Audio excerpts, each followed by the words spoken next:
जब आप मरीज़ की केस टेकिंग करते हैं या मरीज़ आपको केस टेकिंग के दौरान एक बात बड़ी वाज़ेह अल्फाज में बताता है कि मुझे जोड़ों की दर्दों के साथ फ्लू का मसला भी हो जाता है, यानी कैटरा का मसला हो जाता है। जब मैं दर्दों की दवाई खाता हूँ तो दर्द तो मेरे रुक जाते हैं, जोड़ों की दर्दें तो रुक जाती हैं, लेकिन इसके साथ मुझे नज़ला या ज़ुकाम की अलामात शुरू हो जाती हैं।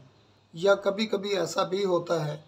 कि जोड़ों की दर्दों की दवाई खाता हूँ तो इसके साथ मुझे मैदे की अलामात शुरू हो जाती हैं। जोड़ों की दर्दों का इलाज करवाने के बाद या तो मुझे गैस्ट्रिक कंप्लेंट्स आना शुरू हो जाती हैं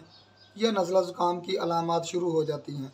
और मरीज़ दौरान केस टेकिंग ये आपसे बात करता है कि डॉक्टर साहब, ये मुझे आज का मसला नहीं है, ये अरसे से मेरे साथ इस तरीके से ही अलामात चल रही हैं। और ये एक होम्योपैथिक डॉक्टर को पता है कि ये अलामात जो अदल बदल कर आ रही हैं, इसको हम अल्टरनेशन ऑफ कंप्लेंट्स के नाम से जानते हैं। जब मरीज़ में अल्टरनेशन ऑफ कंप्लेंट्स पाई जाएं और अगर जोड़ों की दर्दों की अलामात का इलाज करने के बाद